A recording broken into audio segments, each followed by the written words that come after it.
Welcome to The Explainer. Today, we're tearing into the Q2 2026 financials for Aker ASA. And let me tell you, this is an absolute masterclass in portfolio transformation. We're putting on our financial analyst hats for a fast-paced, rapid-fire breakdown of a company that is fundamentally reshaping what it means to be an industrial powerhouse right now. If you want to understand exactly how legacy energy capital is being weaponized to capture the future of digital infrastructure, well, you're in exactly the right place. Okay, let's dive into this, because this number right here is the headline you literally cannot ignore. 53.3%. That is Aker's total shareholder return in just the first half of 2026 alone. And yes, that's inclusive of a 29 NOK per share dividend. In a market that's been fraught with macroeconomic uncertainty and shifting energy paradigms, printing a 53% return in 6 months is just absolutely staggering. Now, to understand how they achieve that, we've got to look at what Aker actually does. They are a uniquely positioned industrial investment company. For decades, their DNA has been heavily rooted in the Norwegian continental shelf, building these massive, hyper-efficient offshore oil and gas operations. But they aren't just resting on their laurels. Today, Aker is straddling the line between traditional energy dominance and next-generation AI infrastructure, essentially using the massive cash flow from their legacy assets to fund high-growth future tech. Let's get into the catalysts. Section 1. Gross and catalysts. Cash cow meets moonshot.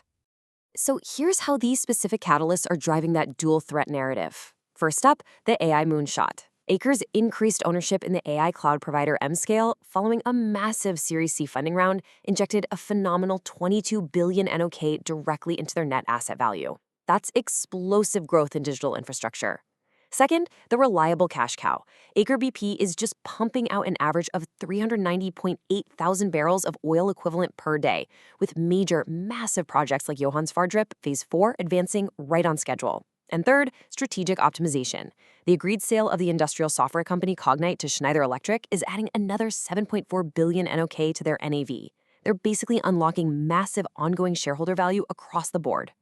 Moving right along, Section 2, Financial Health, Rapid-Fire Trend Analysis. We're keeping this tight. Boom.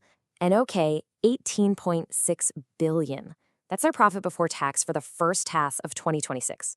To put that massive revenue growth trajectory into perspective, during the exact same period last year, that figure sat at just 2.2 billion. So we're talking about an exponential leap in profitability here, heavily driven by that Nscale roll-up and strong operational performance across their traditional energy assets. Now, what's really interesting about this slide is the sheer velocity of their net asset value expansion. Look at this jump. From year-end 2025, where NAV was sitting at 67.3 billion NOK, it has absolutely skyrocketed. By the end of Q2 2026, even after paying out those hefty dividends, their NAV stabilized at an incredible 106.1 billion NOK. That's nearly a 39 billion NOK increase in just 6 months. This perfectly captures a company undergoing a structural value repricing in real time. But as any good analyst knows, you can't just look at asset growth without checking the leverage, right? So here's a quick look at their debt breakdown. They're carrying 14.75 billion NOK in external interest-bearing debt. When you weigh that against a surging gross asset base that's well north of 121 billion NOK, that debt load remains highly manageable. They've kept a robust financial position and plenty of liquidity to support this aggressive growth without over-leveraging the balance sheet. And where exactly is all that massive market capitalization footprint living?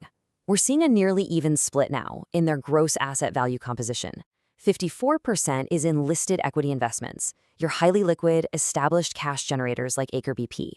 But right behind it, 44% is now in surging unlisted equity investments. This unlisted slice is growing fast, largely driven by Nscale, which actually represents 26% of Aker's entire gross asset value on its own. Let's move to and see how this builds. Section 3, Sector Landscapes, Aker versus the market. Guys, this right here is the absolute definition of outperformance. Aker's 53.3% total return didn't just beat broader sector conditions, it utterly crushed them. The Oslo Stock Exchange benchmark index rose a respectable 13% over the same period. Even the rising price of Brent oil, which, heavily dictates the fortunes of their cash cow Aker BP, only rose 20.6%. Aker more than doubled the return of its underlying commodity and quadrupled the broader market index. They aren't just riding a macro wave, they're generating massive, independent alpha through this AI pivot. Which brings us to the ultimate question you need to take away from this explainer today.